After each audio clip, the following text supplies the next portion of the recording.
শেহতীয়াভাৱে মুছলমানক আক্ৰমণ কৰিছিল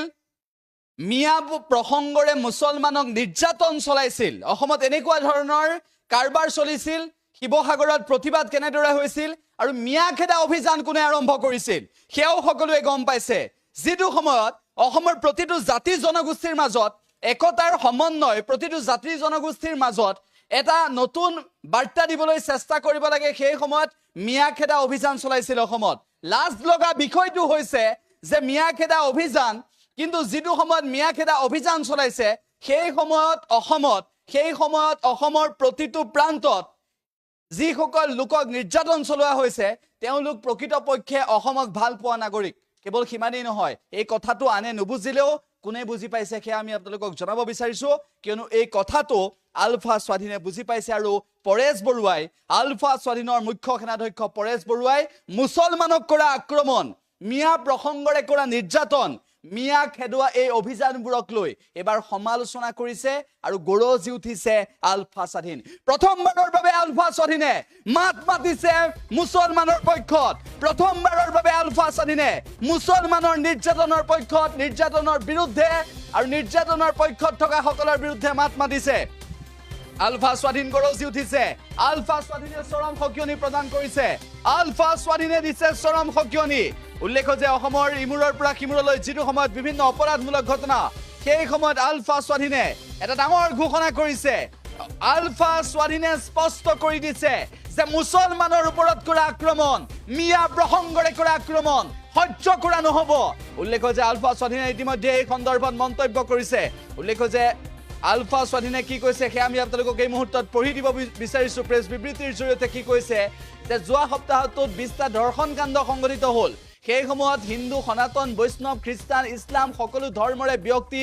জড়িত হৈ আছে তেনেস্থলত কেৱল এটা নিৰ্দিষ্ট ধৰ্মাৱলম্বী লোকক লক্ষ্য কৰি লোৱাটো কেতিয়াও ন্যায় সংগত হ'ব নোৱাৰে জাতি ধৰ্ম বৰ্ণ নিৰ্বিশেষে সকলো ধৰ্ষণৰ অপৰাধীয়ে সমশাস্তি পোৱাটো সকলোৰে কাম্য হোৱা উচিত কিয়নো মুখ্যমন্ত্ৰী গৰাকীও যেতিয়া নাম লৈছিল মুছলমানৰ নাম লৈছিল তেতিয়া মুখ্যমন্ত্ৰী গৰাকীয়ে নহয় বাকি হিন্দুত্ববাদী নেতাই যেতিয়া নাম লৈছিল মুছলমানৰ নাম লৈছিল কিন্তু সেই সময়ত পাহৰি গৈছিল যে বাকি ধৰ্মাৱলম্বী লোকো তাত জড়িত হৈ আছে আৰু অপৰাধ তেওঁলোকে কেনেদৰে কৰিছিল বাকি ধৰ্মাৱলম্বীৰ একাংশও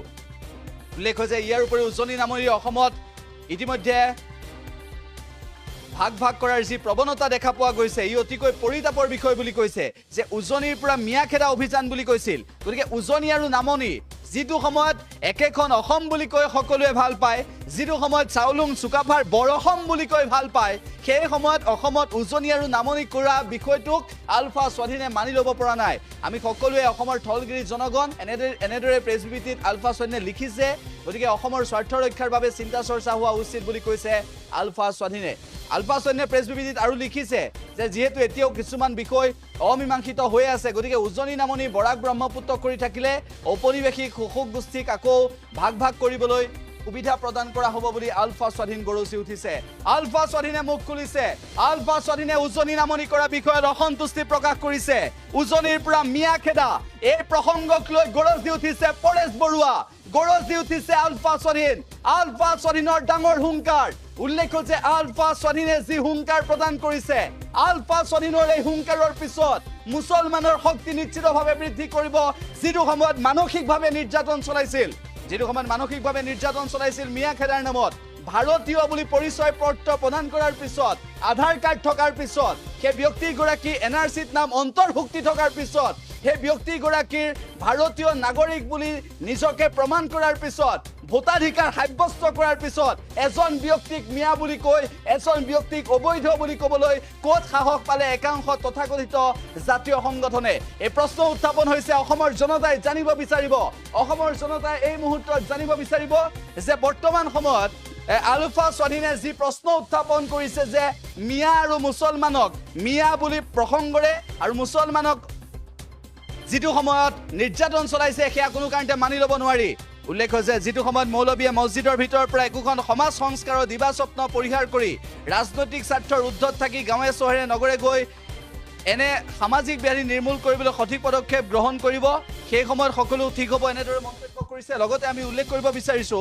যে যিটো সময়ত সংকীৰ্ণ মানসিকতা পৰিহাৰ কৰিবলৈ কৈছে আলফা স্বাধীনে সেই সময়ত কিয় অসমৰ প্ৰেক্ষাপটত অসমৰ মুখ্যমন্ত্ৰী ডক্টৰ হিমন্ত বিশ্ব শৰ্মাই কেৱল মুছলমানৰ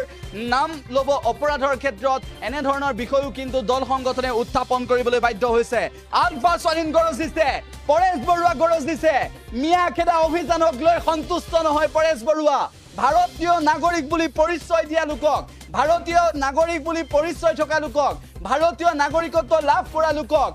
অসমত ভোটাধিকাৰ সাব্যস্ত কৰা লোকক মিয়াখেদা অভিযান বুলি কৈ তেওঁলোকে যি উজনি আৰু নামনি ভাগ ভাগ কৰিছে হিন্দু আৰু মুছলমান ভাগ ভাগ কৰিছে তেনেকুৱা ভাৰতবৰ্ষ তেনেকুৱা অসম কোনো কাৰণতে কোনেও নিবিচাৰে কিন্তু তেনেকুৱা এটা প্ৰেক্ষাপটতে আলফা স্বাধীনে সঠিক সময়ত সঠিক সিদ্ধান্ত গ্ৰহণ কৰিছে পৰেশ বৰুৱাৰ এই সিদ্ধান্তক লৈ আপুনি কি ক'ব আলফা স্বাধীনৰ পৰেশ বৰুৱাৰ সিদ্ধান্তত আলফা স্বাধীনৰ মুখ্য সেনাধ্যক্ষ পৰেশ বৰুৱাৰ সিদ্ধান্তত আপুনি কি মন্তব্য কৰিব বিচাৰিব কোনে কি মন্তব্য কৰিছে পৰেশ বৰুৱাৰ সিদ্ধান্তত সেই আমি পঢ়ি দিবলৈ এই মুহূৰ্তত চেষ্টা কৰিম আলফা স্বাধীনৰ মুখ্য সেনাধ্যক্ষ পৰেশ বৰুৱাক কোনে কোনে সমৰ্থন কৰিছে কোনে কোনে আলফা স্বাধীনৰ মন্তব্য সমৰ্থন কৰিছে এই মুহূৰ্তত আমি পঢ়ি দিব বিচাৰিছো আলফা স্বাধীনক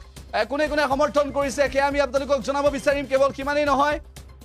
আলফা স্বাধীনে শেহতীয়াভাৱে যি তৎপৰতা অৱলম্বন কৰিছে যি দায়বদ্ধতা প্ৰদৰ্শন কৰিছে যে উজনি নামনি বুলি ক'ব নালাগে একেখন অসম বুলি কোৱাৰ প্ৰয়োজন বৰাক ব্ৰহ্মপুত্ৰ বুলি ক'ব নালাগে একেখন অসম বুলি কোৱাৰ প্ৰয়োজন আলফা স্বাধীনে কৈছে হিন্দু মুছলমান খ্ৰীষ্টান বৈষ্ণৱ সকলোৱে যেতিয়া যিটো সময়ত অপৰাধ সংঘটিত কৰে সেইটো সময়ত এটা বিশেষ সম্প্ৰদায়ৰ নাম লয় আৰু সেই বিশেষ সম্প্ৰদায়টো মুছলমান বুলি ইতিমধ্যে সকলোৱে গম পাইছে যে মুছলমানক বিগত কেইবাদিনো ধৰি চলোৱা নিৰ্যাতন কোনো কাৰণতে কোনেও মানি ল'ব নোৱাৰে অপৰাধ যি সংঘটিত কৰে সেয়া অপৰাধমূলক মানসিকতাৰ সেই অপৰাধীৰ ক্ষেত্ৰত ন্যায় হোৱাটো সকলোৱে বিচাৰে মুছলমানেও দাবী উত্থাপন কৰিছিল কিন্তু তাৰ পিছত মিয়াখেদাৰ নামত একাংশ হিন্দুত্ববাদী আৰু একাংশ হিন্দুত্ববাদী যি বৰ্তমান সময়ত নিজকে হিন্দুত্বৰ চামনিৰে আৱৰি ৰাখি তেওঁলোকে আৰম্ভ কৰিব বিচাৰিছে অসন্তুষ্টি আৰম্ভ কৰিব বিচাৰিছে সাম্প্ৰদায়িক যুঁজ আৰু সেই সাম্প্ৰদায়িক যুঁজ সৃষ্টি কৰা সকলৰ ক্ষেত্ৰত সাম্প্ৰদায়িক যুঁজৰ নেতৃত্ব দিয়া সকলক আলফা স্বাধীনে গৰজি উঠিল আলফা স্বাধীনে এই সন্দৰ্ভত মন্তব্য কৰিছে আলফা স্বাধীনে এই সন্দৰ্ভত হুংকাৰ প্ৰদান কৰিছে কোনে কি মন্তব্য কৰিছে সেই আমি আপোনালোকক পঢ়ি দিবলৈ এই মুহূৰ্তত চেষ্টা কৰিম উল্লেখ যে আলফা স্বাধীনৰ এই বক্তব্যৰ পিছত